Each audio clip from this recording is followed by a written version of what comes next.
اعوذ باللہ من الشیطان الرجیم، بسم اللہ الرحمن الرحیم۔ حضرت ادریس علیہ السلام کا نام اخنوخ ہے۔ آپ علیہ السلام حضرت نوح علیہ السلام کے والد کے دادا جان ہیں۔ حضرت آدم علیہ السلام کے بعد آپ ہی پہلے رسول ہیں۔ آپ کے والد حضرت شیث بن آدم علیہ السلام ہیں۔ آپ کو یہ لقب ادریس اس لیے ملا کہ آپ اللہ سبحانہ و تعالیٰ کی کتابوں کا درس کثرت سے دیا کرتے تھے۔ آپ علیہ السلام کے معجزات میں علم نجوم آتا ہے۔ آپ کا پیشہ درزی تھا۔ کپڑوں کے سینے اور سلے ہوئے کپڑے پہننے کی ابتدا آپ سے ہی ہوئی۔ اس سے پہلے لوگ جانوروں کی کھالیں پہنتے تھے۔ سب سے پہلے جس شخص نے قلم سے لکھا وہ بھی آپ ہی ہیں۔ اللہ سبحانہ و تعالیٰ نے آپ پر 30 صحیفے نازل فرمائے۔ آپ کے متعلق قرآن پاک میں 2 آیات موجود ہیں، ایک سورۃ مریم کی آیت نمبر 56 اور دوسری سورۃ انبیاء کی آیت نمبر 85۔ بائبل کے مطابق آپ کا نام انوک تھا۔ آپ پہلے رسول ہیں جنہوں نے جہاد کا آغاز کیا۔ آپ نے قابیل کے پیروکاروں کے خلاف جہاد کیا۔ حضرت کعب احبار رضی اللہ تعالیٰ عنہ سے مروی ہے کہ ایک روز آپ علیہ السلام کام سے فارغ ہو کر بیٹھے تھے کہ اسی وقت حضرت عزرائیل علیہ السلام اللہ کے حکم سے آدمی کی صورت میں مہمان بن کر رات کو حضرت ادریس علیہ السلام کے دروازے پر پہنچے۔ آپ علیہ السلام چونکہ صائم الدہر تھے، یعنی لمبے عرصے تک روزے رکھتے تھے، تو شام کو افطار کرتے وقت آپ کا کھانا بہشت سے آتا تھا۔ آپ کو جتنی بھوک ہوتی کھا لیتے اور باقی کھانا پھر واپس جنت میں چلا جاتا۔ اس رات جب کھانا آیا تو آپ علیہ السلام نے وہ کھانا مسافر کو پیش کر دیا جو در حقیقت ملک الموت تھا۔ مسافر نے کچھ بھی نہ کھایا اور عبادت کرتا رہا۔ حضرت ادریس علیہ السلام بڑے حیران ہوئے کہ یہ شخص کون ہے۔ جب صبح ہوئی تو حضرت ادریس علیہ السلام نے ان سے کہا کہ اے مسافر، تو میرے ساتھ چل اور خدا کی قدرت کو صحرا میں جا کر دیکھو۔ تب دونوں بزرگ گھر سے میدان کی طرف نکلے اور گندم کے کھیت میں جا پہنچے۔ حضرت عزرائیل علیہ السلام نے کہا چلو اس کھیت سے کچھ خوشے گندم کے توڑ کر ہم دونوں کھاتے ہیں۔ حضرت ادریس علیہ السلام نے فرمایا عجیب شخص ہو کہ رات کو حلال کھانا نہیں کھایا، اب حرام کھانا چاہتے ہو۔ پھر وہاں سے وہ دونوں انگور کے باغ میں جا پہنچے۔ وہاں بھی حضرت عزرائیل علیہ السلام نے انگور کھانے کا ارادہ ظاہر کیا۔ پھر حضرت ادریس علیہ السلام نے فرمایا کہ بغیر اجازت کھانا منع ہے۔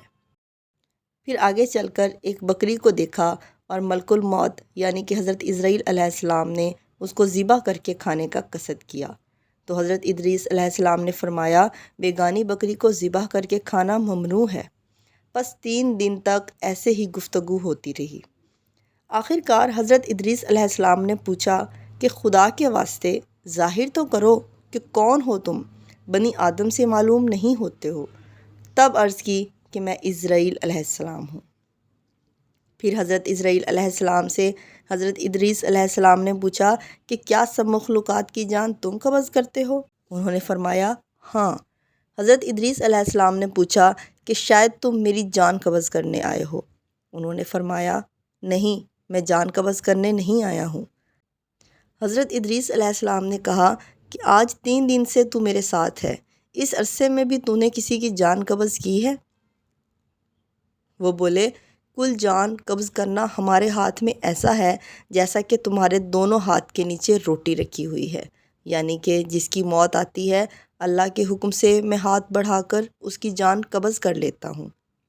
تب حضرت ادریس علیہ السلام نے فرشتے کو فرمایا کہ جان کی تلخی مجھے بھی ایک بار چکھا دو تاکہ مجھے بھی عبرت ہو اور خوف خدا ہو اور اللہ کی عبادت پہلے سے زیادہ کروں۔ ملک الموت نے کہا کہ میں اللہ تعالیٰ کی رضا کے بغیر کسی کی جان قبض نہیں کر سکتا ہوں۔ پھر حضرت ادریس علیہ السلام نے اللہ کی حضور درخواست کی جو منظور ہو گئی اور حضرت عزرائیل علیہ السلام نے حضرت ادریس علیہ السلام کی جان قبض کر لی۔ پھر ملک الموت نے خدا کی بارگاہ میں دعا مانگی اور پھر اللہ سبحانہ و تعالیٰ نے ان کو دوبارہ زندہ کر دیا۔ ملک الموت نے پوچھا کہ بتائیں ادریس علیہ السلام جان نکلنے کی تلخی کیسی تھی؟ وہ بولے ایسی جیسے کسی زندہ جانور کی کھال سر سے پاؤں تک کھینچی جاتی ہے۔ پھر ملک الموت نے کہا کہ قسم ہے اللہ سبحانہ و تعالیٰ کی، جیسا احسان میں نے آپ کے ساتھ کیا ہے ایسا احسان میں نے کبھی کسی کے ساتھ نہیں کیا، یعنی کہ آپ کی جان تو میں نے بڑے آسان طریقے سے نکالی ہے۔ حضرت ادریس علیہ السلام نے فرمایا، اے بھائی، مجھے دوزخ دیکھنے کا شوق ہے، مجھے اس کے دروازے تک لے چلو تاکہ اس کو دیکھنے کے بعد اللہ کا خوف میرے دل میں زیادہ ہو۔ تب ملک الموت نے اللہ سبحانہ و تعالیٰ کے حکم سے دوزخ کے 7 طبق دکھائے۔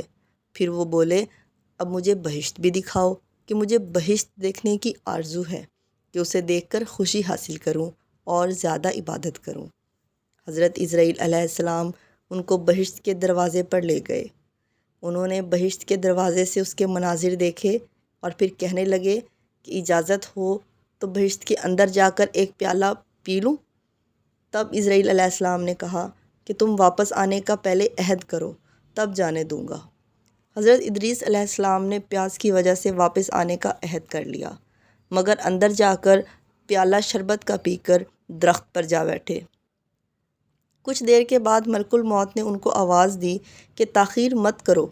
اس کے جواب میں حضرت ادریس علیہ السلام نے فرمایا، جیسے اللہ سبحانہ و تعالیٰ سورہ نمبر 3 آیت نمبر 185 میں فرماتا ہے، کلُّ نفس ذائقۃ الموت، ہر نفس کو موت کا مزہ چکھنا ہے۔ اب تو میں موت لے چکا ہوں، اور حق تعالیٰ بے شک قرآن مجید میں فرماتا ہے، وَإِن مِّنکُمْ إِلَّا وَارِدُهَا، اور نہیں کوئی تم سے جو نہ پہنچے گا اس میں، بس میں دوزخ میں بھی پہنچ چکا ہوں۔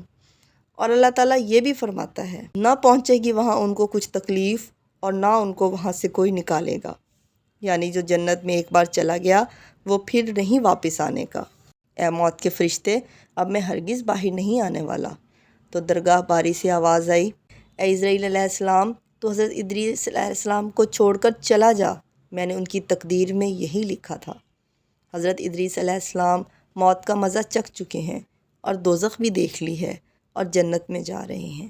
تب حضرت عزرائیل علیہ السلام بولے، بہشت حرام ہے انبیاء پر جب تک کہ خاتم الانبیاء داخل نہ ہوں۔ حضرت ادریس علیہ السلام کے بارے میں قرآن پاک کی سورہ مریم میں آیت نمبر 57 میں اللہ فرماتا ہے، وَرَفَعْنَاهُ مَكَانًا عَلِيًّا، اور اٹھا لیا ہم نے اس کو اونچے مکان پر۔ اور پھر اس کے بعد اللہ سبحانہ و تعالیٰ نے 1000 سال کے بعد حضرت نوح علیہ السلام کو مبعوث فرمایا۔ آپ